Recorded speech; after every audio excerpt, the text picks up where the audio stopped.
Paddy Power Poker offers a wide range of sit-and-go poker tournaments for players of all skills and bankrolls. I highly recommend new players start in the sit-and-go circuit so as to make the most of their deposit, limit their risk, and learn the game as you go.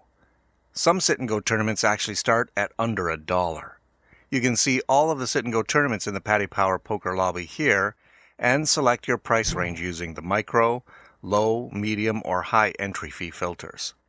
For example, I just entered this 6-seeded sit-and-go tournament.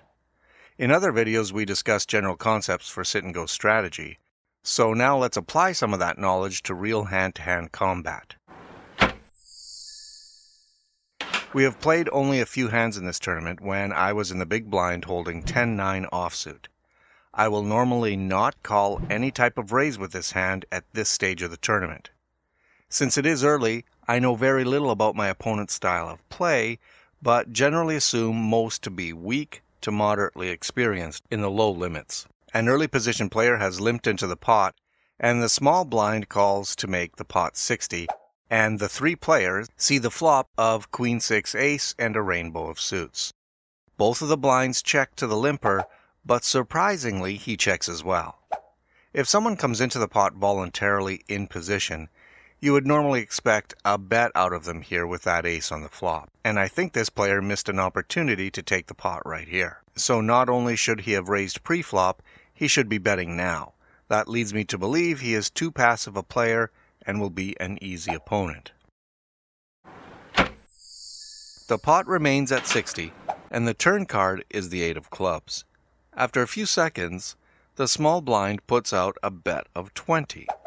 That turn card has presented an opportunity for me now, in that I have an up and down straight draw, meaning if a 7 or jack comes on the river, I will have a straight. Even though the pot is only 80 chips now, I choose to call this bet because of the potential implied odds here. Also, the passive limper is not likely to re-raise now, so I have limited risk for huge potential. If I do miss my draw, I am not planning to bluff at this small pot. I will simply check fold at this early stage. I call the 20 and the passive limper calls too, so the pot is now 120.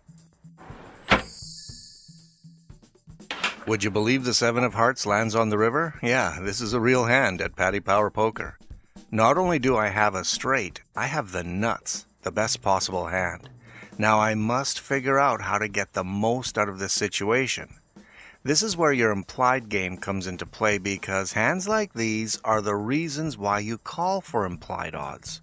So when big hands like this come along, your job is to extract all you can. Now the small blind acts first and bets the pot here, 120.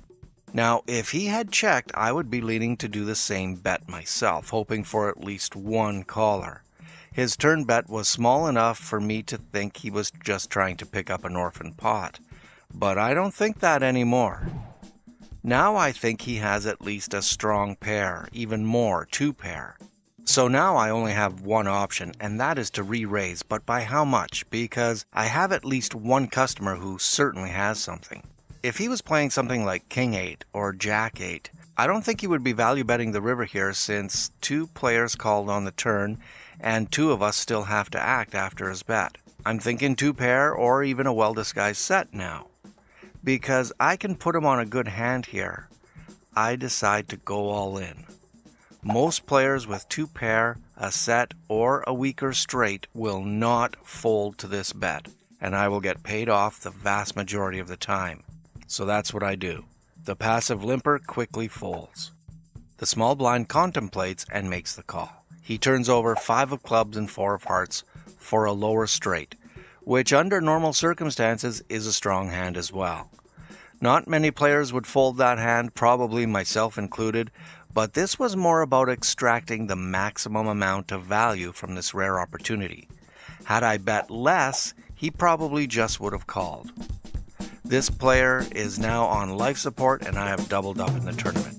Thanks for watching, and I hope that helps you in your next sit-and-go tournament.